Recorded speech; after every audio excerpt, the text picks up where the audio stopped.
got our podcast, thinking you should watch it. If you driving, man, it's good for you to listen. No, we keep it real. No, we spit it raw. Sports dialogue. No, it's good if I'm involved. No, we're not the news.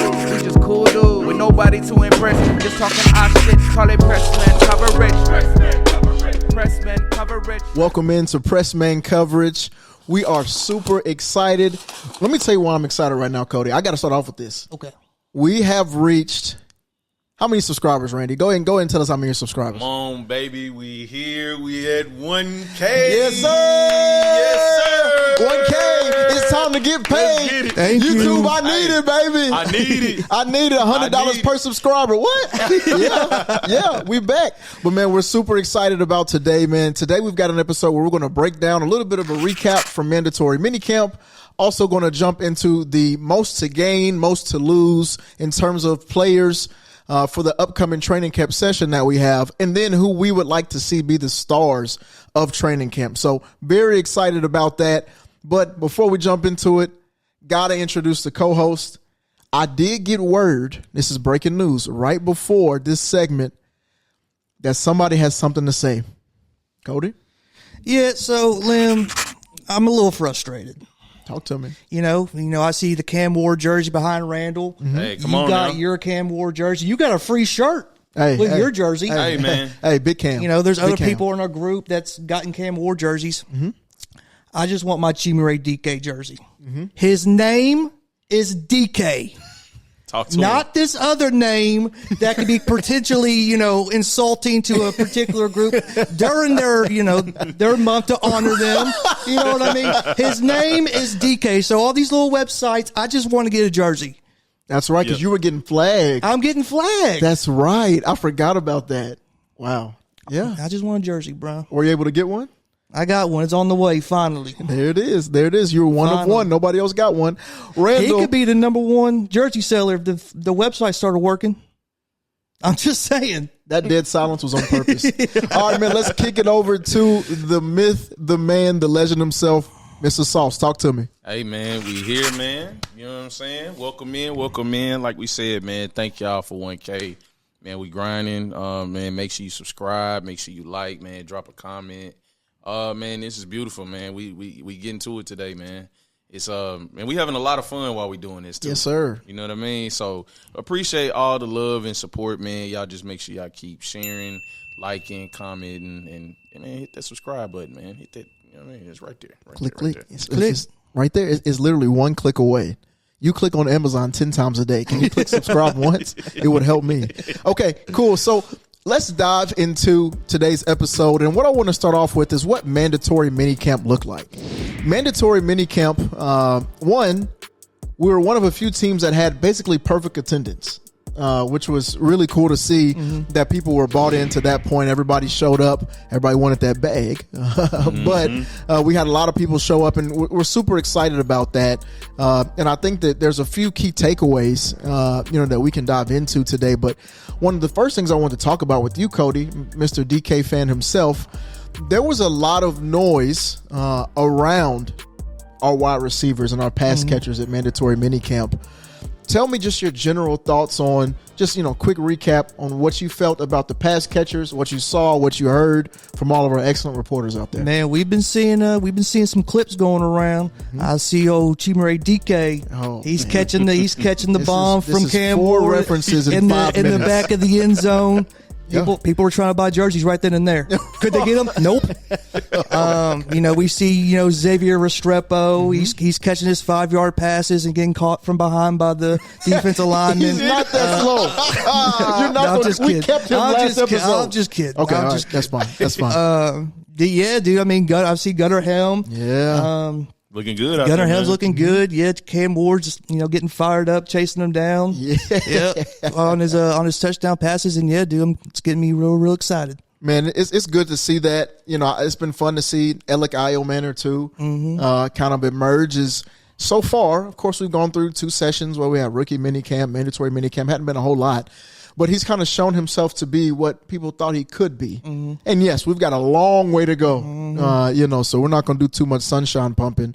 But Randall, tell me about some of your thoughts from mandatory minicamp. It could be, wide receivers, quarterbacks. Just give me some of your thoughts on what happened last week. Man, I loved it, man. Cam had me hype. You know what I'm saying? I mean, that ain't no surprise. You know what I'm saying? But I really liked how he showed poise in camp, and you know, everybody, all the reporters went nuts when he threw that first interception in there, and he came back. I don't even know how many he did. 18 straight. 18 straight. 18 in a row. So that's nuts. You know what I'm saying? And they were saying that it was actually like difficult throws. It wasn't like check downs or anything like that, man. So I just think we got a dog on our hands, man. It's been a while. We needed a real pit bull. So I think we got one. Illik Ayamander, man, I'm hearing a lot of great stuff about him. He's really taking a liking to Ridley, and Ridley's kind of in a sense like putting his arm around him, big brother style. And I love how Ridley is ready for camp, and he's coming in charged up. And I really think we have a team that, at least the offense side of the ball, and we'll get into other things, but I think they'll come in charged up and ready, man. They got me excited. I ain't gonna lie. Yeah, it definitely feels like Cam Ward has rejuvenated the team. Yeah. Yeah, man. Yeah, and you can tell, like, you know, there were comments about Will, and I don't know if last year there were some of them, people were just kind of hoping that they believed in some of the first few games that we saw, and he put together a few good games year before last, excuse me. You know, so it's cool to see people talk about Cam in a different way, though. A lot of people's talked about his mentality more than anything. You know what I mean? It's not just big, strong arm, can throw at all angles. Sure, he's got some of those things, but he comes prepared. He's working. He's the first one in the building. 5 a.m. 5 a.m. What time do you think he's waking up? Man, he's 4:45.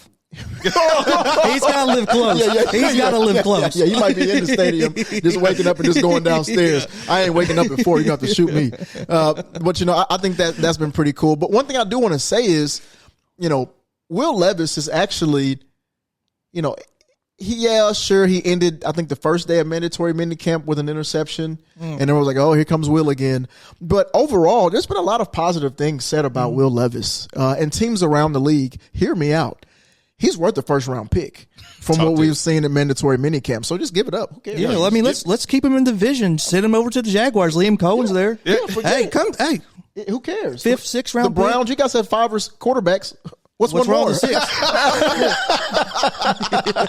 What's one more? You know, but seriously though, it's been really cool to see Will do that.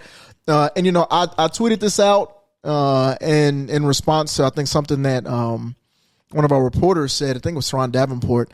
And I got quite a few responses, and some people were at my neck for this, but you also have to kind of feel for the guy too, knowing that somebody came in and essentially took his spot immediately. And people are like, you know, well, if you're bad at your job, you get your spot taken, whatever. Yeah, but how many times have you been at your job, you know you didn't do well, and then they hire somebody right on the spot, and you got to watch him do it while you still work with him, and you train him, and like that. And when people asking you questions every day with microphones in your face, that doesn't happen. You work at Target. Your manager didn't ask you nothing about, but did you close your register? No offense, anybody that's working at Target. No offense. I'm a big fan of Target.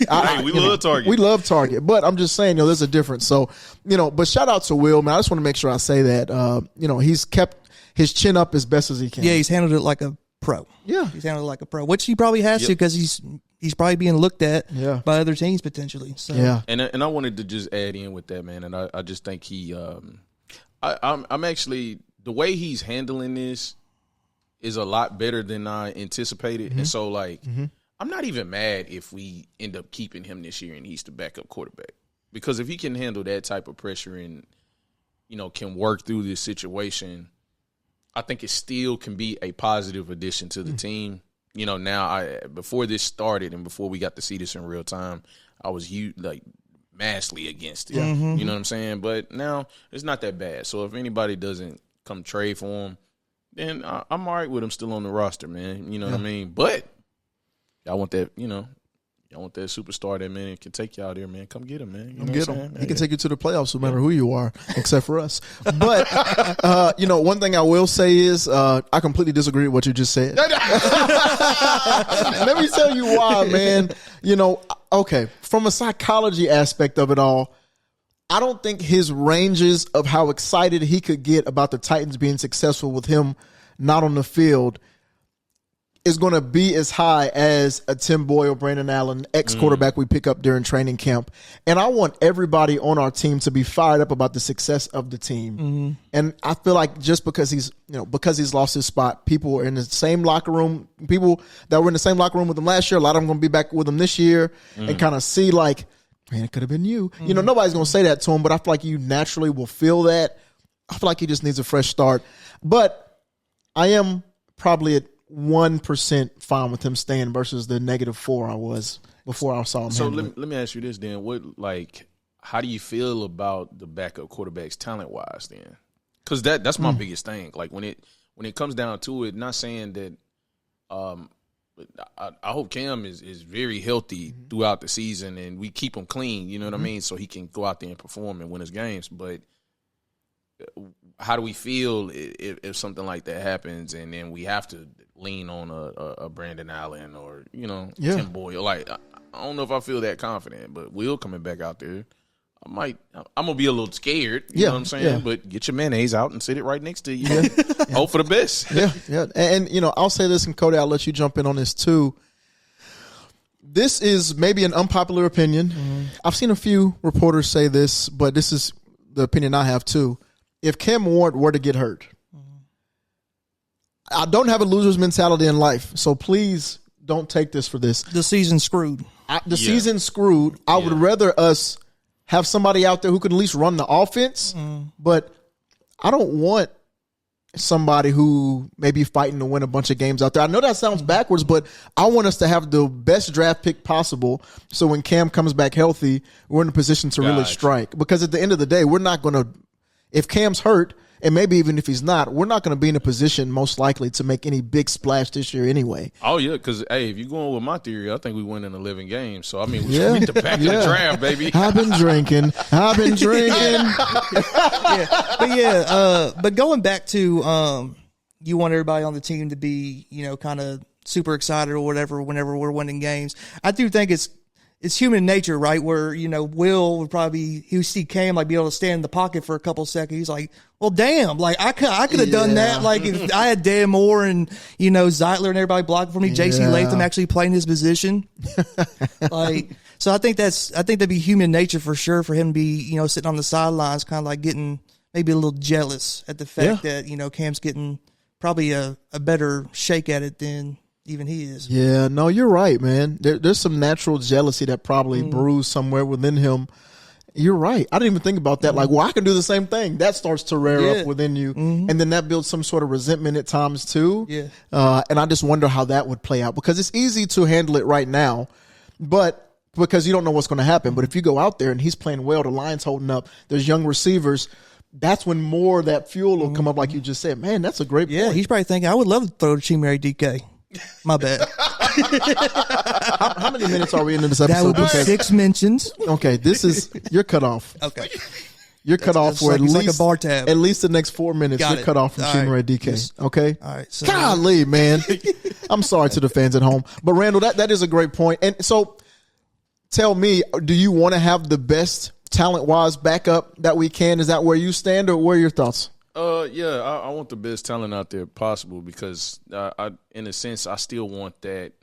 Like I really spoke on heavily that last episode was I want that connection between Brian Callahan and I don't want the whole revamping all of that. You know what I'm saying? So if we ended up tanking, we have an owner that has a history of reacting. Hell yeah. You know what I'm saying? And so it's like I just want to stack. I want to stack good days. So if something like that happened, I still want the team to at least be competitive so we can continue to stack. I want to continue this new era. We're in a new era now. Let's keep it going. And, one thing I do wish we had was like a younger backup quarterback. And I may be describing Will Levis here. I know. But thinking about Green Bay, Jordan Love gets hurt, Malik Willis comes in and wins you a game or two. Even with Callahan when he was with the Bengals and Burrow gets hurt and you've got a younger Jake Browning who can come in and make some things happen. And it makes you excited because this is, important for a lot of people. You feel like you have the backup quarterback of the future. I know that sounds crazy, but there's two benefits to that. One, he can come in and help the offense still produce. But two, Now that's extra trade bait you have in the future as well to get some more draft capital or whatever that looks like. So I would like to have that option. That's the thing I don't like about Tim Boyle or Brandon Allen is that they're both on the back ends of their career. Yeah. They're coming in with their clipboard. They forget their helmet sometimes when they come out to the games. Oh, so I'm supposed to be playing. You know what I mean? They be like, Boyle, you're up. Oh, snap. Me? Yes, you, sir. You're the backup quarterback right now. So, yeah, that's the only thing that I wish changed. But, you know, I get it. I think that we are in a spot now where I would love to pick that up, but also understand we've got a rookie quarterback, so you don't want somebody too young coming in who could challenge him for a spot. So I get it. Okay, well, cool. Mandatory minicamp, I think overall was pretty much a success, especially for the offense. We saw flashes from a lot of the rookies and undrafted free agents that we picked up, which was really cool to see, which kind of makes me pivot towards what our main topic for today is. With training camp coming up, there's 3 subsets of categories I want to jump into. 1, players who have the most to gain. 2, players who have the most to lose. And 3, the superstars of camp, of training camp. And those superstars, just for our listeners, aren't superstars that we project to be necessarily, but more so of who would we like to see be the star of the camp? Who do we want to see have a really good camp? So in the most to gain category, from having a good training camp, to be specific, we're starting off with T Sweat. And Randall, I believe this is your addition to most to gain. Tell me about why you feel like T Sweat has the most to gain for us for a good training camp. Wise pick, man. I love that you got me to kick it off, man. Smart man right there. You know what I mean? So, man, Meatloaf, man. You know what I'm saying? I think he's going to, big Meatloaf, man. I think he's going to come in there, man. He's already looking very athletic. He's looking on point.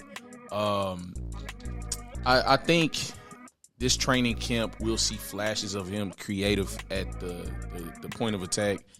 I want to see him how the tandem with him and Jeff operate, like how they're working off of each other. Yeah. I think we missed a lot of like exciting moments last year with, you know, the morale of the team, but I want to see the upside of what that looks like. You know, him getting more pressure on the quarterback, turning that into sacks. You know what I'm saying? I want to see what that looks like. And so I think he's going to come in camp very charged up, very energetic. And to me, I think he has the most to gain out of that because now he understands the playbook. It's a connection with him and Denard. Yeah. And so, yeah, I just think it's a lot of upside with that. Yeah, and, you know, T Sweat is – I'm glad the pads are coming on because I want to see what they look like when Zeitler and Skoronski have pads on. They can push back against you. You know, sure, mandatory minicamp's fine where, you know, there's a pressure about T Sweat. Nobody can touch him, and he's 900 pounds. Like, you know what I mean? Like I don't even want to touch you right now anyway. I'm not going to get hurt without pads on. Cody, what do you think about old T Sweat? Man, you know what I think about him? I need sacks. Yeah. You know, TD mentioned, you know, 5 to 7 is the number. I agree with that. I think he needs to get to 5 to 7. You know, they say that I think he's coming in a little bit better shape. Him and Big Jeff. I saw a picture of Big Jeff, man. Big Jeff about looks that good, ass. man. Right. He almost got a six pack. He's going on, what is it, Tyron Smith, who's like 6'6", 500 pounds with a six pack. So, man, I mean, we need that duo. And Sweat in particular, we need him to, you know, start putting more pressure on the quarterback, affecting the quarterback, and, you know, getting some sacks and stuff like that because we ain't going to get it from our edges. We pray, but there's a lot. And I think T Sweat's a great addition. Randall, you got something else? I was just going to say, man, I just think, you know, like just to re-emphasize on that, like the upside can be tremendous if we see a strong training camp from those guys. And if we can keep those guys clean and healthy, and then, you know, you have O'Malley and these other guys that's following under that leadership, like I just see a year 2 jump from with T Sweat this year. Yeah. And I think they can be a dominant force in this league, like if all the way locked in. Yeah, it could be one of the top interior tandems. Yes. You know, if the sack numbers go up. If Jeff ends up double digits and we get 5 to 7 out of Sweat, plus they're already solid run stopping ability, we could be talking about something on the interior, something to build off of. Okay, well, talking about affecting the quarterback, let's talk about it from the other side of the ball. Cody, you dropped in Xavier Restrepo. Yes, sir. So Xavier Restrepo. So we talking about a lot to gain. I mean, you're going from undrafted to making the freaking team. That's a lot to gain. Now there is with this fan base, there is a lot of love for Xavier Restrepo. Yeah. And I get it. I mean, he had the connection with Cam Ward. I mean, he had double-digit touchdowns, most targets, most catches, most yards at Miami. He did it all. Everything. My problem is that he ran a 4.840. I understand that he's a great route runner. I think, 5 yards in a cloud of dust is great. Like, I think that's, sometimes you need that. We had that with Kyle Phillips. We loved Kyle Phillips until he got hurt. Couldn't use him no more. Every game. We can't. And so, I think Xavier Restrepo, to make this team, I think he's really going to have to earn it in a way that like a lot of players don't because of his limitations, right? Yeah. And so if he does end up making the team, I think it's going to be more than him and his relationship with Cam, because we're not going to be able to use him on special teams. Why? Because by the time that he gets down to field the punt, the offense is already going to be out there. So, so I think, he's got a lot of upside for sure, but I'm interested to see how he looks like in the joint practices, to see how much can he get upfield after he gets the ball in his hands. And this is a curious thing I want to ask you. So speaking of getting upfield when the ball is in your hands, Tyler Lockett is an excellent slot receiver. Maybe Hall of Fame of slot only receivers, if that was a category. A lot of times he catches the ball and drops straight down. His yards after catch isn't much at all. Do you think that he's going to learn some of those things on how to protect your body and all of that from Tyler Lockett and still be a very productive slot? Man, I don't know if I want him to learn that type of trait, man. I think you've got to try to get yards after the catch for us, man. Like we need to get as many explosive plays as we can. Yeah, in my opinion. No, and that's perfectly fine. And you're right, from a most to gain standpoint, he's got it. And it's one of those things where after his mandatory minicamp, leading, it was only 6, but leading the team in receptions for mandatory minicamp, and catching balls from not just Cam Ward, but everybody, all the quarterbacks. It's interesting to see what his path is going to have to be, because I think you're right. It's going to have to be that pretty much consistently. If he does that again during training camp, he's on the team. But if he comes out, there's a few drops. You know what I mean? He's not in the right spot, or he can't create separation. When Rodgers and our aggressive cornerbacks are able to get hands on you, that's going to be something. Obviously, in the slot, you're not dealing with as much press, but it's going to be something that's pretty interesting. And I think that X has a pathway to the team, but it's going to be interesting. But he's got a lot to gain, though. Yeah, I guess. To me, I think what we said, the number for receivers typically is 6. Yeah. And so I think probably the battle is going to be between him and Prochet. Yeah. And Prochet, he was brought to the team specifically for special teams. And so, are we going to make an additional, have a 7th man just for him? I think he's really going to have to show out. Yeah, he will. And, one thing that maybe will affect him is how good Chimere DK is in any son of. Well, we don't have to worry about that. I can't stand this. Your 4 minutes is not up. But how good Chimere DK is in the return game. Because if Chimere DK is good enough to take the return roll over full time and we don't need James Prochet, that opens up the door for Restrepo. But if Chimere DK struggles or whatever that looks like in the preseason and James Prochet returns 2 kicks in preseason, let's just say that's going to make his life pretty tough to get on the team, especially with how versatile, and I can't even have to say this again, but how versatile Chimere DK is, and already having Tyler Lockett there as well. So I'll jump into the next player with the most to gain. I know we spent a little bit of time about him in the recap, but for me is one of those is Will Levis. For me, Will Levis. Interesting pick. He's somebody for me. The most to gain is, one, you could play so well they were like, we can't even get rid of you. We see that there's some potential here. We're gonna keep you here. Or 2, he plays so well that he finds himself on another team and he's able to really, really make a career as a career backup, maybe earn another starting spot in the future, have a Sam Darnold, Baker Mayfield trajectory, whatever that looks like, maybe have that type of career, Geno Smith, for instance. And he's got that potential. Can he set the tone to be a really solid player overall? We'll see. But to me, he's got some of the highest value to gain, and not just on the field, as we talked about earlier, off the field as well. If you come in with a positive attitude, you look like a leader, you look like somebody who could command the offense of another team, then you can set yourself up in position for, maybe a 2 or 3 year contract with the next team you go to. Yeah, man. Will Levis is has a lot to gain. He also could be a category for most to lose. Yes. 100%. Because he goes out there in these joint practices and preseason. He's out there, throwing the ball to the other team and everything. Other teams are looking like, hell no. We've already seen all this. And then he's doing Mayo commercials on the side. Bro, he's still doing the press with the Mayo stuff. Like he's got his own cologne. He's in a deep, death row deal. But you know what, though? He got to get to that bag. So whatever you can sell, go ahead and sell it. I respect because, like you say, got the most to lose. This could be the last time he's ever on a commercial. So I don't know how to really phrase this question to you, but if he plays really well and we keep him, are you going to be upset by that? Like, do you want him to just go out there and start throwing the ball into the lake like he did last year? Man, that's a great question, man.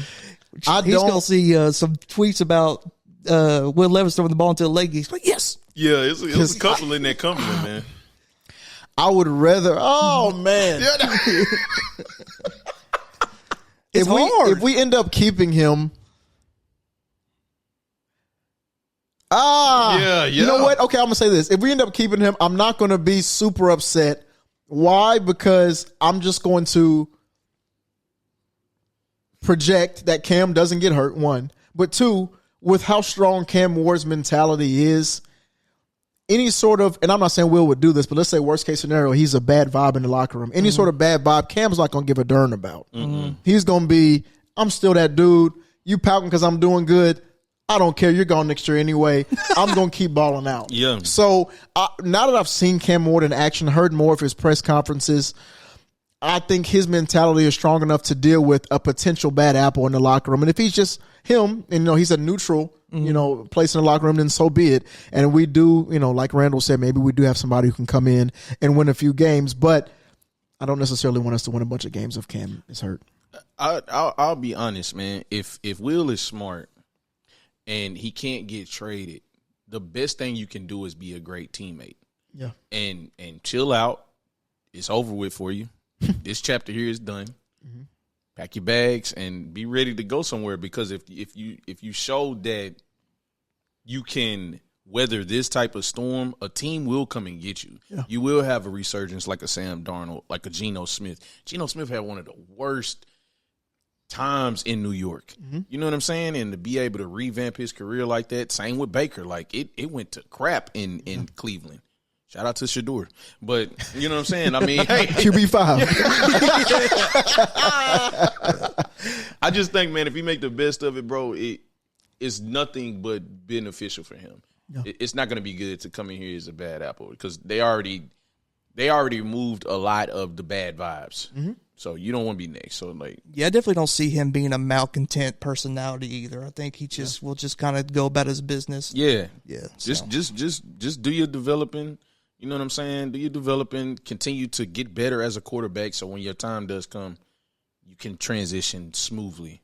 Yeah. Yeah, hey, shout out to the Rams, man. Y'all come get him, man. Yeah, because we're in a league where Sam Darnold was the laughing stock of the league for a while. Yeah. He was the Will Levis of people's jokes.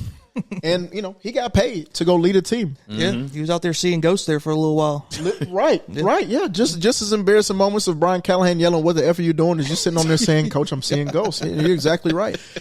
So speaking of ghosts, the ghost of Chig is something that we may be seeing. And this is the reason why I'm saying this. Randall, you've got him on the most to gain. I do. Potential trade target. We'll talk about that a different episode.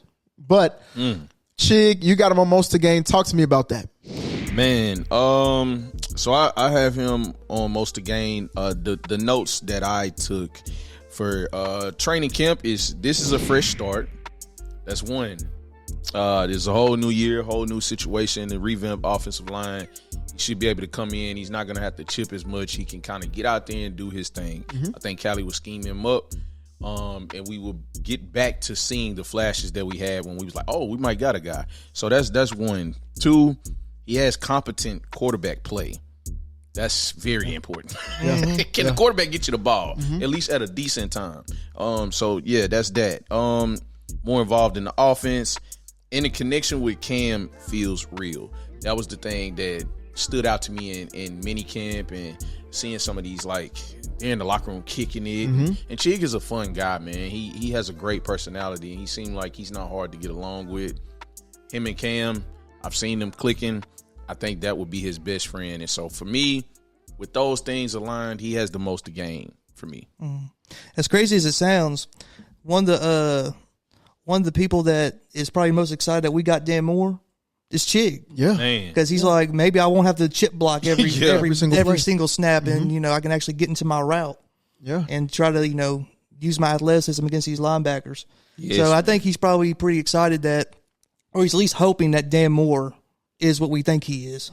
Yeah. So and also too, if he can show himself to be a true pass catching tight end, who can make explosive plays, let Gunnar Helm come in on those blocking down. If he can really show himself to be that much better of a playmaker than Gunnar Helm, and Josh Wiley, I'm not going to forget him, but if he's got that ability to do that, he's going to really set himself up for a nice future. So I like that. And somebody in another crowded room is Cedric Gray. Cody, tell me why you put him on most of the game. Yeah, man. So I think that spot next to Cody Barton is wide freaking open. Yeah. All right, and TD said on our episode with him, he said that one of Cedric Gray's, issues or whatever, was that he just thought too much. Yeah. So if he doesn't have to worry about being the green dot and getting everybody into position, everything like that, maybe he can just go out there and play. Yeah. And we know that he's got a lot of talent. He was a 4th round pick. And I was like looking at his stats from couple of his games that he played last year. He had 15 tackles against the Colts. 15 freaking tackles. All right, so he's not scared to stick his head in there. And I think he's gonna have to probably beat out Otis Reese for that potential spot. But I think that particular spot is wide open. It is, and it should be his for the taking. Is there a particular skill set, Randy? I'll pitch this to you, that we need next to Cody Barton? Is Cody Barton versatile enough to be a do-it-all linebacker, and we can have somebody who's just a thumper or just a coverage guy, or do we need to have 2 do-it-all linebackers back there as well? I think for your maximum potential, you need a 2 do-it-all. Because I feel like how Denard will get creative in his play calling, I think guys will be doing different things. Now, I hope that on the defensive line he has Femi just doing one thing, but I think other guys will be versatile, and I think it'd be blitzing from different places, or you'll drop in coverage, or what I'm saying. I think it'll be a lot of trickery going on. You know what I'm saying? And so that's what I think with that. Now, I'm glad you said that, Cody, man, because I got Cedric Gray on the most to lose. I'm not gonna lie to you. Really? Yeah.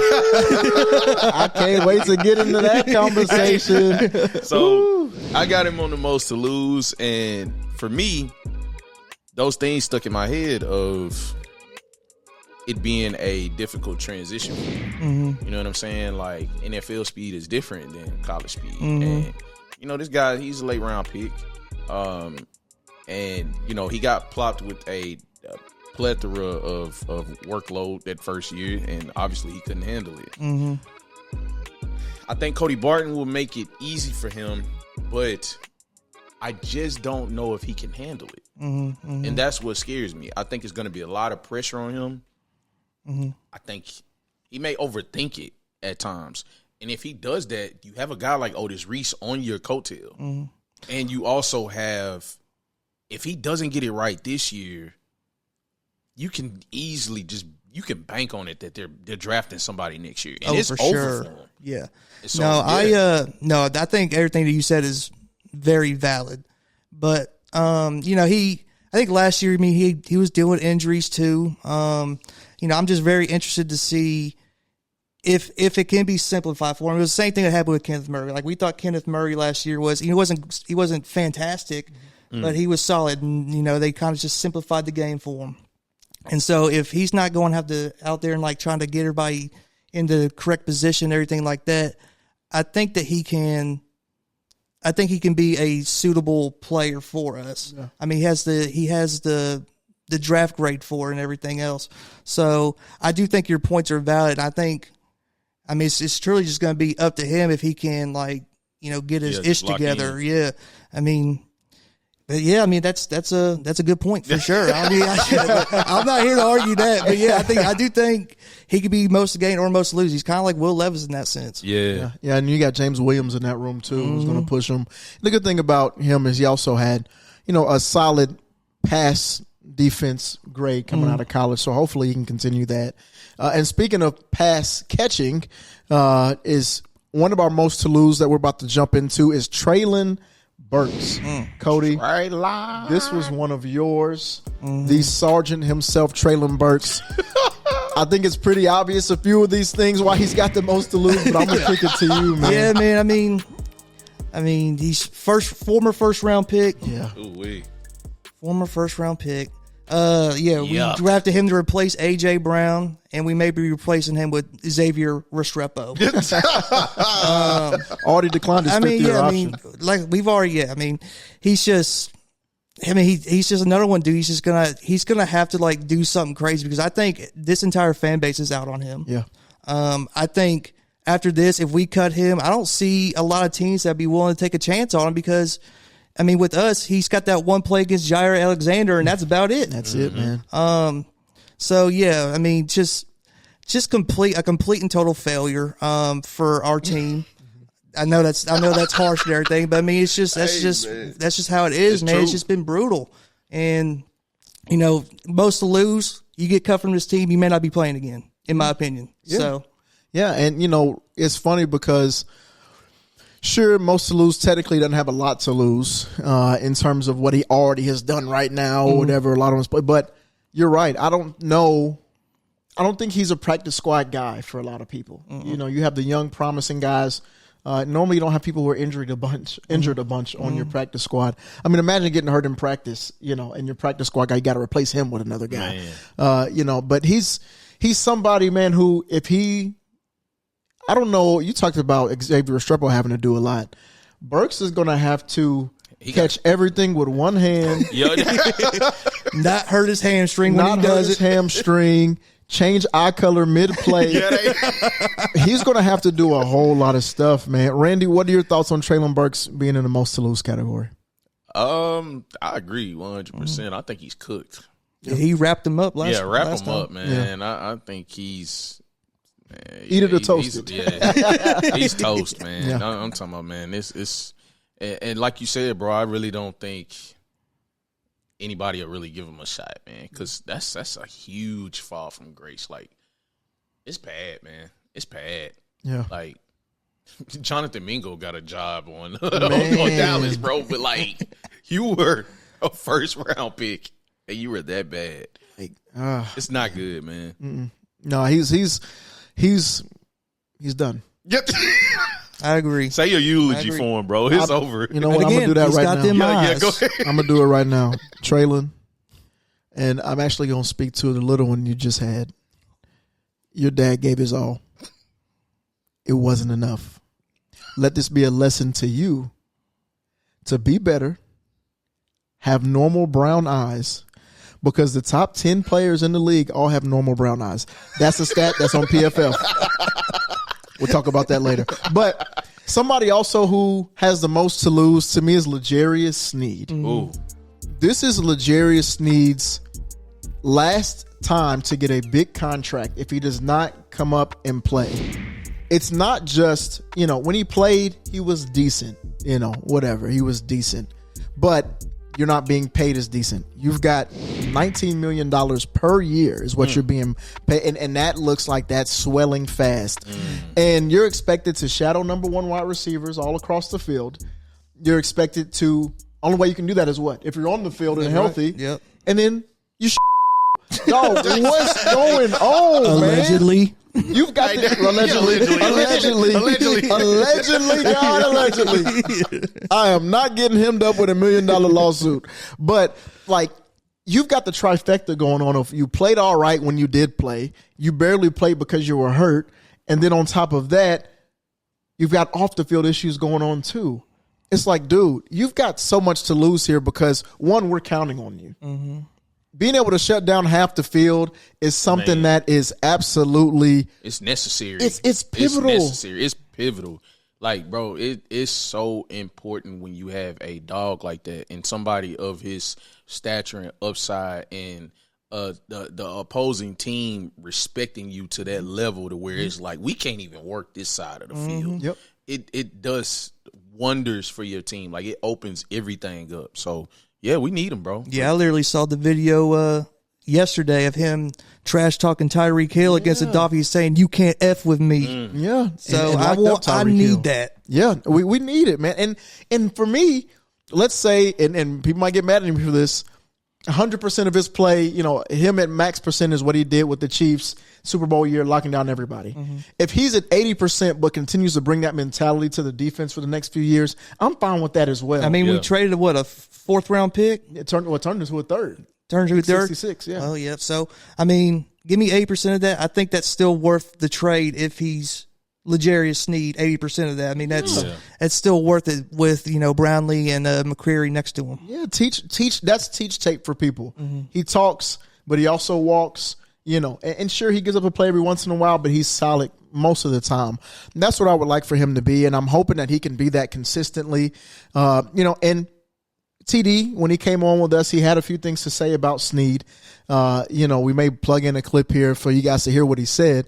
But it's one of those things where the fan base as a whole, the court of public opinion, believed that you potentially gave up on the team last year. Mm-hmm, mm-hmm. Yeah, TD's spoken to him, and, you know, he doesn't believe that, and a few other people may believe the opposite, but you've got to prove to us that you want to be here. Yeah, Randy believes that he didn't want to be here at all. Yeah, I mean, I mean, you went from a Super Bowl team to the team with the number 1 pick. I get it. It sucks. It hurts. Whatever. But you're here. We paid you. We believed in you enough to be here. You accepted coming here. Show us something, big dog. Yeah, we need him. We need him big time because, again, you know, I think, you know, we've brought this up before, but, you know, we probably will not be affecting the passer as much as we'd like to off the edge. So we're going to need them to be locked down. Yeah. And he's capable of that when he's at his best. Mm-hmm. Yes.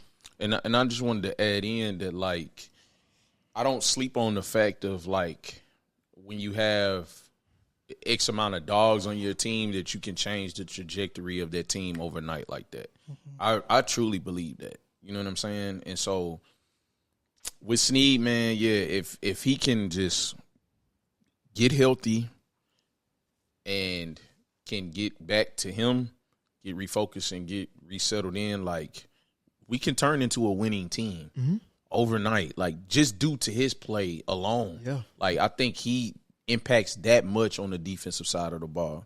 And so, yeah, man, Big Sneed, come on through, man. You know what I'm saying? We need him. You got a lot to lose, buddy. But if you play well, you can change the fabric of this team. You're exactly right. Yep. And somebody else who we had on most to gain, who's also tiptoed his way on the most to lose, is Big Chig. Chig Okonkwo. Whoa. Yeah. Whoa. Yeah. Somebody gonna backdoor me like that? What, man? What, man? It's time to talk turkey real quick, man. Hey, man, let's talk. Let's hear It's time to talk turkey, man.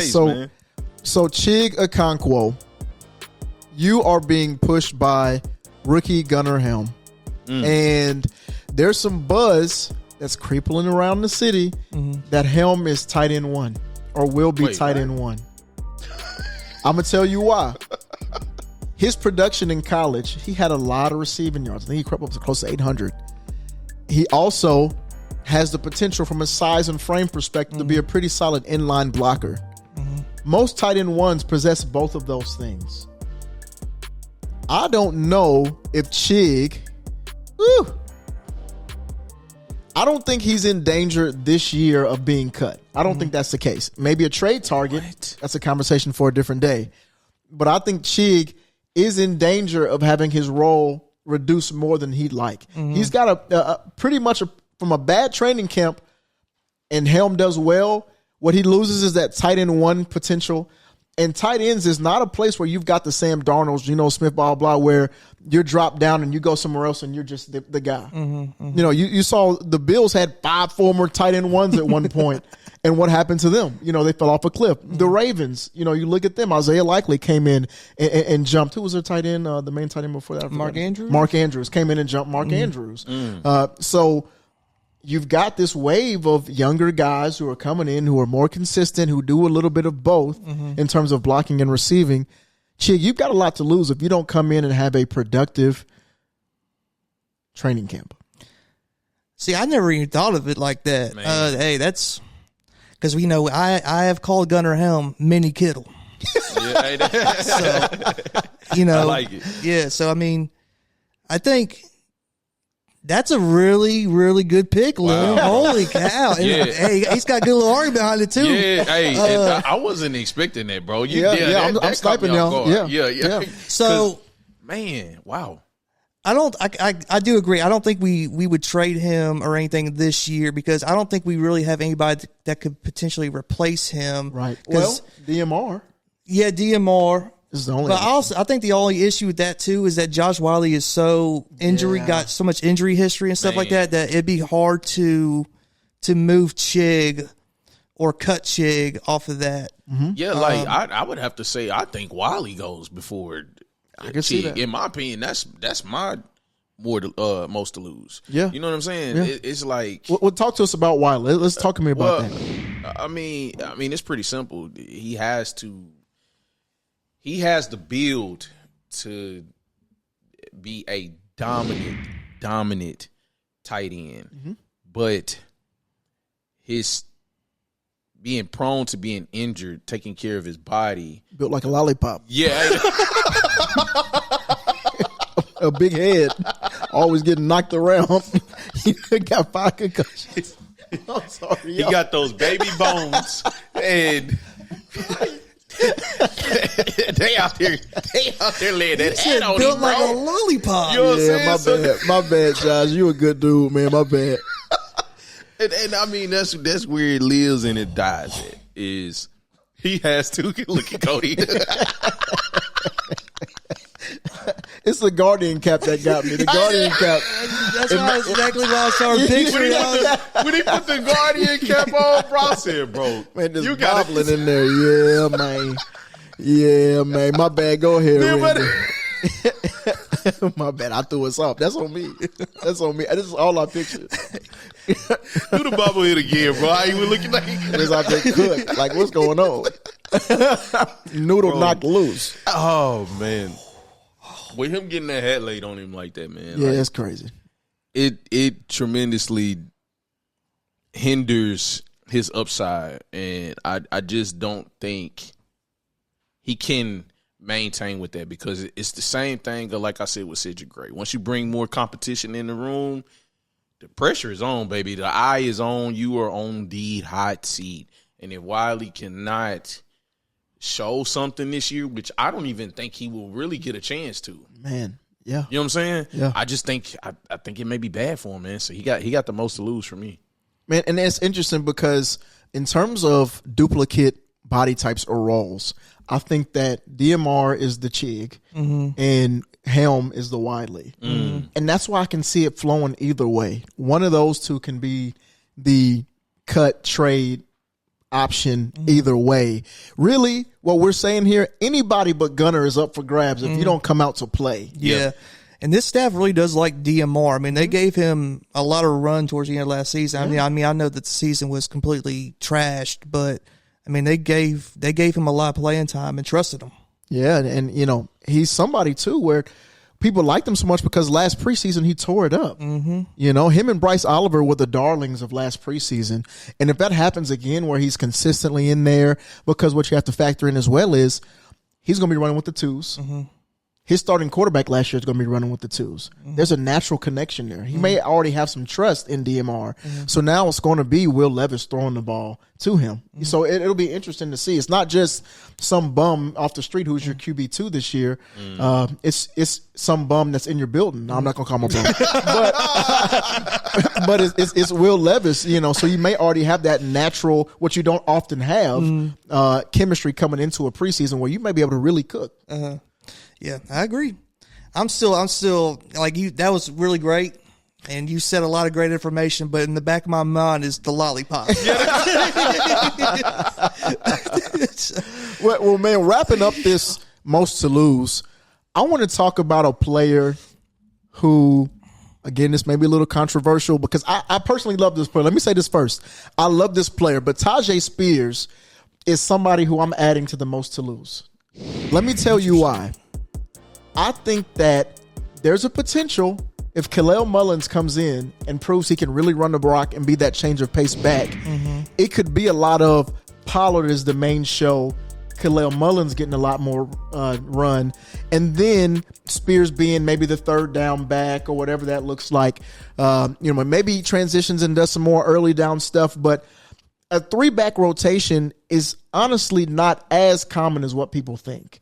There are teams that rotate 3-backs in, don't get me wrong, but all three being productive is something that you really don't see a lot. Now, running back by committee is really the main thing that the NFL does now. But I think Tajay Spears, in terms of most to lose, for me, it's opportunity is what he has the most to lose if he doesn't have a good training camp. If Kalel Mullins comes in, he's breaking big runs in training camp, he's doing well in pass pro, he's receiving out of the backfield. Him being that guy who can be on third down because he's got a bigger body, he blocks a little bit more, like that could really challenge Tajay Spears. Again, I love Tajay Spears. He's shifty. He's got something that Pollard doesn't even have in a running back. But I feel like he's got a lot to lose. So what was Kalel Mullins, you probably would know this better than I would, what was his like receiving stuff when he was coming out of college? He didn't get many opportunities to receive the ball. Okay. Michigan was run it down your throat. They didn't have much of a quarterback either. Right. So, they played that game 50%. They had no passing. Right. That's very interesting. So I think the argument against Spears has always been the fact that him and Pollard are the same person. Right. I mean, they're the same person. And originally, I remember when we got Tony Pollard and we had Spears, we thought that was going to be a great thing because it wouldn't be a tell as to run or pass. Yeah, run or pass, right?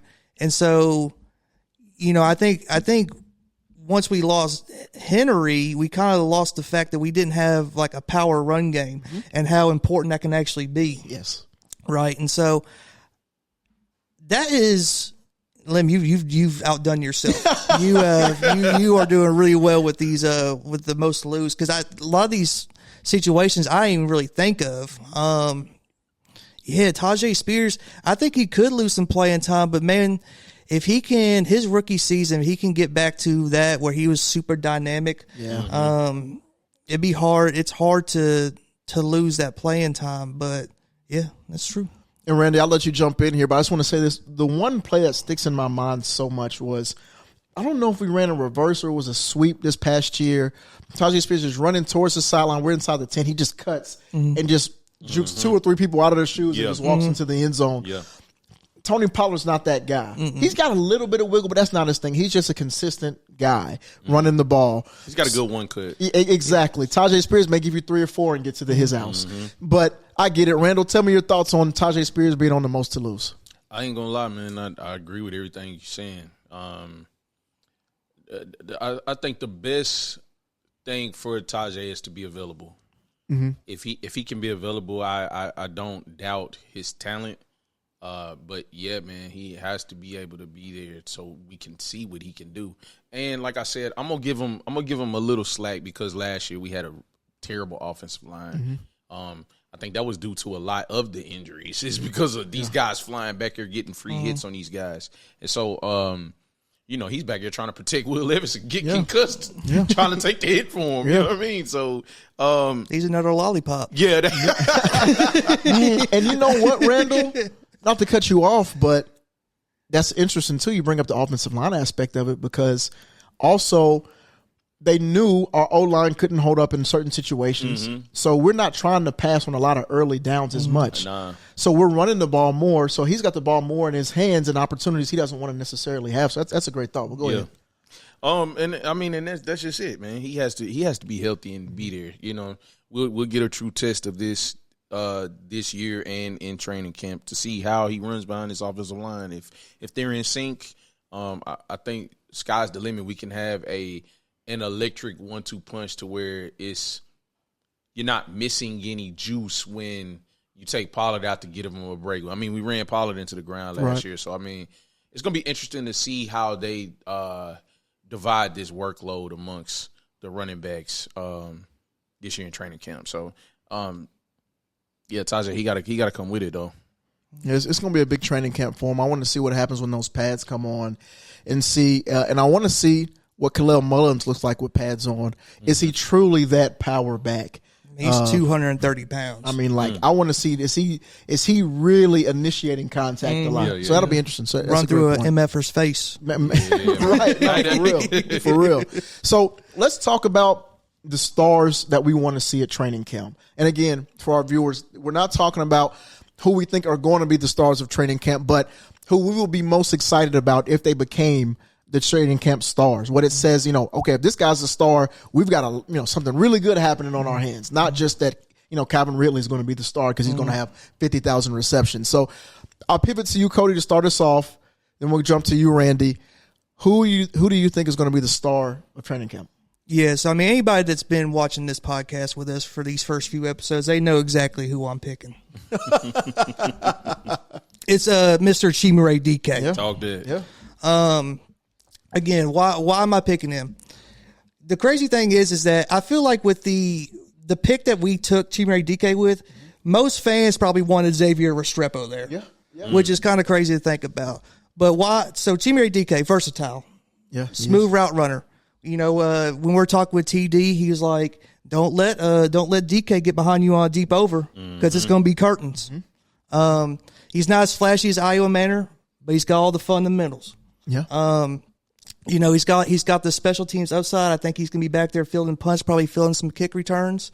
And then, he runs that 4.340, so I'm ready to see that. I'm ready to see all them yak yards. Yeah, come on, man. And I think he's going to shine bright like a diamond. Oh, goodness gracious. One of the things that surprised me about Chimere DK is, I don't know why, just because maybe just his speed, and I just assumed that the speed guys are smaller. He's 6'1", and he's close to 200 pounds. Like he's 190 pounds. Yeah, he's not a small, wiry guy. And what everybody's talked about, from the coaches and Tyke Tolbert, all of them, his play speed is as fast as his 40 times says it is. So I'm excited about that. And if he's a star of camp, that's a really good thing for us. I do. Yeah, I think that if he is a star of camp, I think that could potentially be bad for the Restrepians out there. Yeah. No, you're right. You're right. Randall, what are your thoughts on Chimere DK and being a star? I mean, I like him. I think he's going to come out there and come with some juice, man. I actually agree with Cody. Now that we drafted him, bro, I'm in all support of him, man. And it's been a while since we seen like electric play and have multiple weapons that can do different things.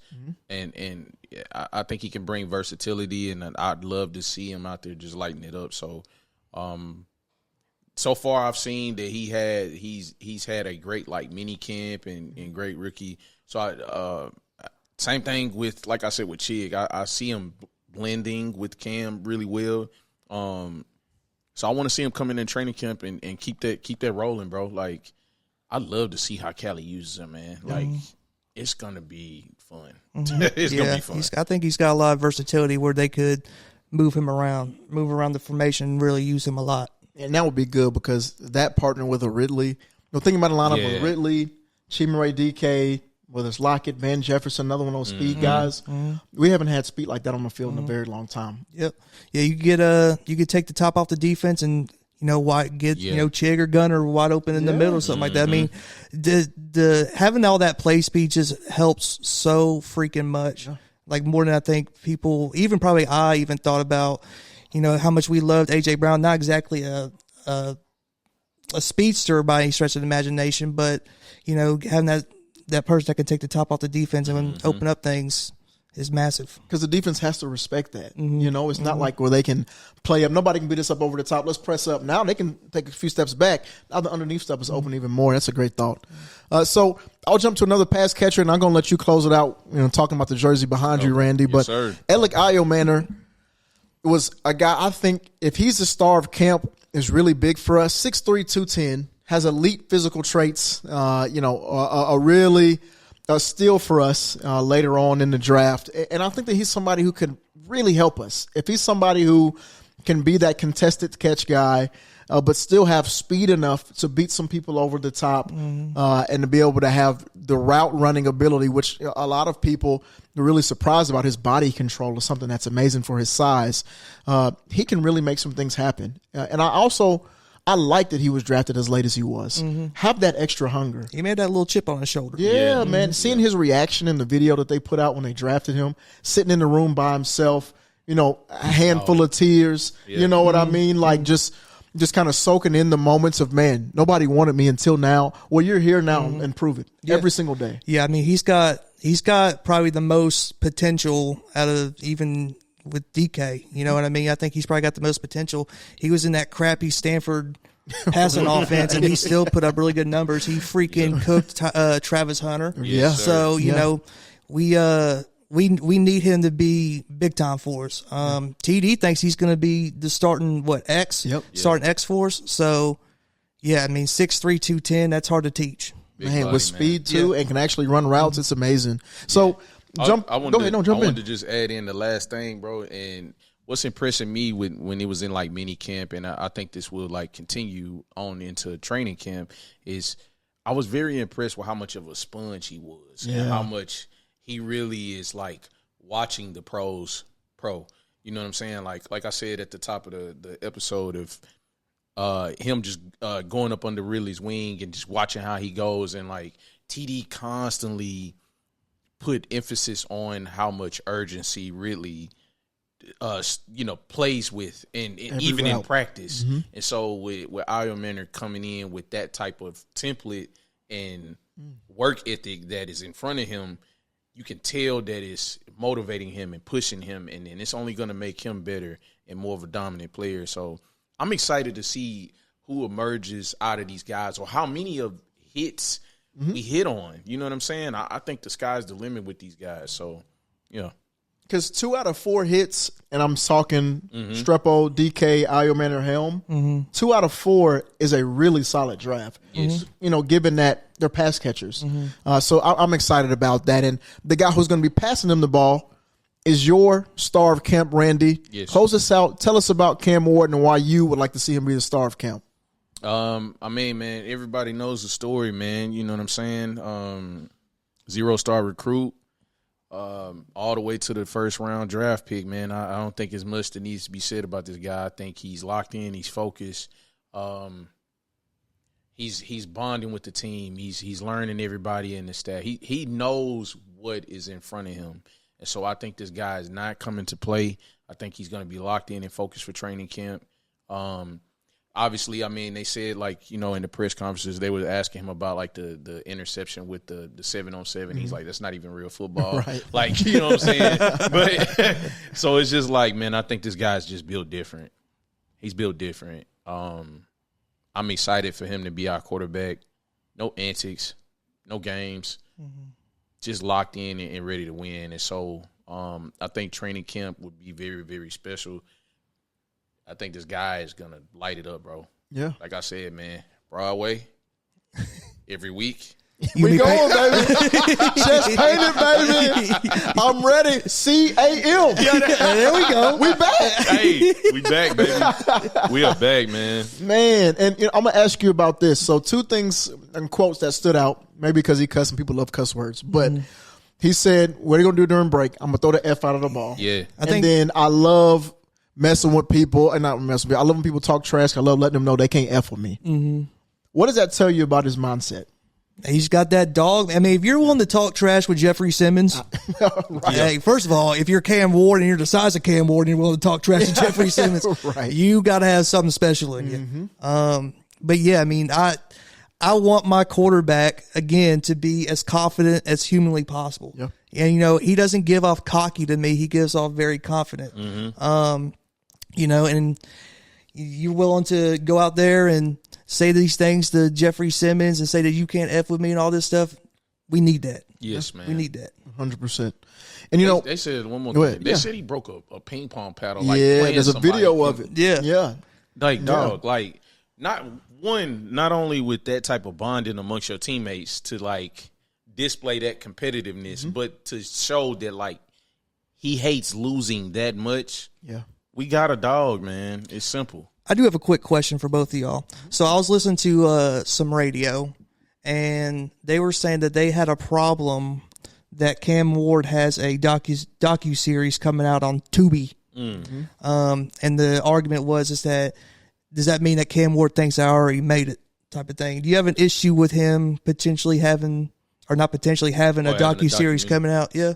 I think there's a big difference between going out and pushing your brand and getting commercials and things like that. I don't know the inner workings of it, but a lot of times in these situations, he didn't go seeking somebody to go tell his story. Somebody came to him and said, "Hey, we want to tell your story. Would you be willing for us to interview your friends and family and yourself to talk about this journey because it's unique?" And it is unique enough to where the story should be told. I don't think that to me, I don't have an issue with it because, one, again, it's a true story. He went from 0 stars to being a number 1 draft pick, and 2, it's not like it's something where it's a docuseries about why I'm the man. You know what I mean? And I don't want to go, everybody needs to hear about me. It's no, I actually have a really cool story. I came from, very humble beginnings and I worked my way here. And I don't think it's about him really trying to pub his own brand. So I don't have an issue with it. I don't think you have to earn the right to tell your story. You have to earn the right to publicize yourself and sell your story. But when you're just telling your story, I think there's a big difference between the two. Yeah, I agree. Yeah. I think with those type of things, you have to let that stuff come to you, not seeking it. You know what I'm saying? And there's no shade to Will, but Will seeked out some of those things before he even took his first snap of the football. And so it's I think it's just a rewiring of how you do it. Right. And for me, I think he did it in a respectful way. He's supposed to get this story out to these kids so they can see that it can be inspiration for them. And so, yeah, man, y'all just got to sit back, man. Let the man cook, man. His mind has not left football. It's not off of football. These people are following him. He did press. He probably sat down and did an interview just like you would do an interview with him. Let the man do what he do, man. This is an inspiring story. So, yeah, man, just adjust when you see a superstar and a dog in your face. Yeah, man, it's that simple. And I'm excited to see that dog in training camp. Yeah, man. I want to see the pads on. I want to see when you've got that real clock in your head. Sure, they're not going to hit you. Yeah. But, your mom may not be able to process that in a moment. You see a defensive end flying at you, you're going to make a decision. So I'm excited to see what that looks like. And just excited for training camp in general. I think that we've got a young group of pass catchers, a young quarterback who's promising, and hopefully our defense, everybody comes ready to play and sneak and get out there. And somebody put his hamstring back together. Lord, Mr. Potato Head, something always happening with I me. may actually have to get out there and stand in that damn heat and watch a couple practices. I'm going to do it. I'm going to come back looking like a pure African. But man, thank you guys so much for spending some time with us today. Please remember to like, comment, subscribe, click that button. Let's go. Thanks for tuning in to Pressman Coverage. Pressman. Peace.